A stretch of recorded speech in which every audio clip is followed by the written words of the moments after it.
Welcome to சுடு தண்ணி. இன்றைக்கி நம்ம வீடியோவில் ஒரு சிம்பிளான ஆனால் சூப்பர் டேஸ்டான ஒரு ரெசிபியை தான் பார்க்க போகிறோம். முட்டை சட்டி சோறு எப்படி பண்ணுறதுன்னு பார்க்கலாம். இது ஏன் சட்டி சோறுன்னு சொல்கிறேன்னா, அது லாஸ்ட்டில் அந்த சட்டியோட பரட்டி சாப்பிட்றதுக்கு அவ்வளோ சூப்பராக இருக்கும். இதோட இன்க்ரீடியன்ஸை நான் டிஸ்கிரிப்ஷன் பாக்ஸில் கொடுக்குறேன். இப்போ வாங்க சேர்ந்து சமைக்கலாம். ஃபர்ஸ்ட் இதுக்கு ஒரு கடாயில் 1 டேபிள் ஸ்பூன் நல்லெண்ணெய் சேர்த்துக்கலாம். எண்ணெய் சூடானதுக்கப்புறமா இதில் 1 டீஸ்பூன் கடுகு, கொஞ்சமாக கருவேப்பிலை,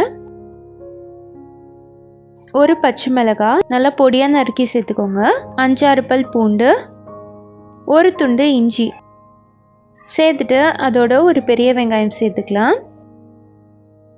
எல்லாத்தையும் சேர்த்துட்டு நல்லா வதக்கி விட்டுருங்க. வெங்காயம் நல்லா வதங்கணும், அப்போ தான் டேஸ்ட் ரொம்பவே நல்லாயிருக்கும்.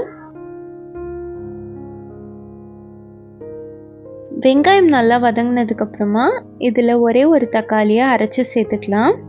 தக்காளி சேர்த்தா தான் அந்த புளிப்பு டேஸ்ட் பேலன்ஸ் ஆகும்.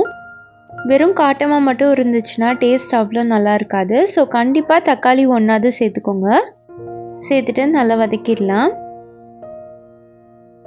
தக்காளி கொஞ்சம் கொதிச்சு வரும்போது இதில் நம்ம மசாலாலாம் சேர்த்துடலாம். 1 டீஸ்பூன் மல்லித்தூள், 1 டீஸ்பூன் மிளகாய்த்தூள், 1/4 டீஸ்பூன் மஞ்சள் தூள், 1/2 டீஸ்பூன் கரம் மசாலா, 1/2 டீஸ்பூன் மிளகுத்தூள், அதோட 3/4 டீஸ்பூன் உப்பு சேர்த்து நல்லா மிக்ஸ் பண்ணிடலாம். எல்லாம் ஒன்றா கலந்து வரணும். இதில் கொஞ்சமாக தண்ணி கூட சேர்த்து நல்லா வேக விடுங்க. தக்காளியோட பச்சை வாசனை நல்லா போகணும், அந்தளவுக்கு கொதிக்க விடுங்க.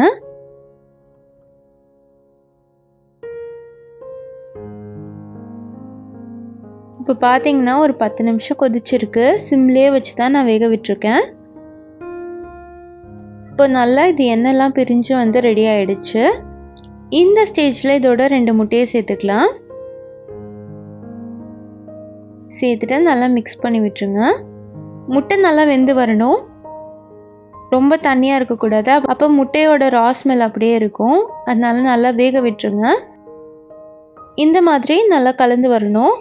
இந்த ஸ்டேஜ் ரொம்ப ரொம்ப முக்கியமான ஸ்டேஜ். ஏன்னா நீங்கள் முட்டையை வந்து ரொம்ப அதிகமாகவும் வேக விடக்கூடாது. ரொம்ப அதிகமாக நீங்கள் அடுப்பில் வச்சிங்கன்னா முட்டை ரொம்ப ரஃப் ஆகிடும். அது சாஃப்டாக இருந்தால் தான் டேஸ்ட்டாக இருக்கும். அதனால் பக்கத்துலேயே இருந்து நல்லா மிக்ஸ் பண்ணி விடுங்க. அது நல்லா இந்த ஸ்டேஜ் வந்த உடனே நம்ம சாதத்தை சேர்த்துடலாம். ஏற்கனவே வேக வச்ச சாதத்தை இதோட சேர்த்துக்கிறேன்.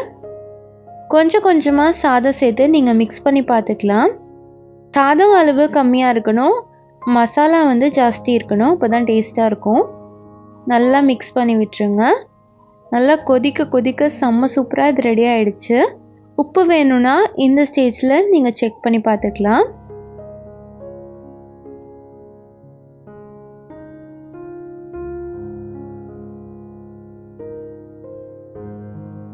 லாஸ்ட்டாக இதில் கொஞ்சம் கொத்தமல்லி தழை சேர்த்துக்கிறேன்.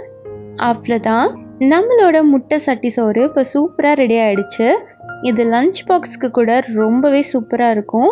நல்லா கொதிக்க கொதிக்க இருக்குது. நான் இன்றைக்கி இதை வெறுமனை தான் சர்வ் பண்ணேன். ரொம்பவே சூப்பராக இருந்துச்சு. ஒரு டிஃப்ரெண்ட்டான ஆனால் ஈஸியான ரெசிபியாக நீங்கள் ட்ரை பண்ணணும்னு நினச்சிங்கன்னா இதை நீங்கள் கண்டிப்பாக ட்ரை பண்ணி பார்க்கணும். நீங்களும் இதே மாதிரி இதை பண்ணி பார்த்துட்டு எப்படி இருந்துச்சுன்னு சொல்லி கமெண்ட்டில் சொல்லுங்கள். இந்த வீடியோ உங்களுக்கு பிடிச்சிருந்தா லைக் பண்ணுங்கள். சுடு தண்ணி சேனலை சப்ஸ்கிரைப் பண்ணுங்கள். தேங்க்யூ.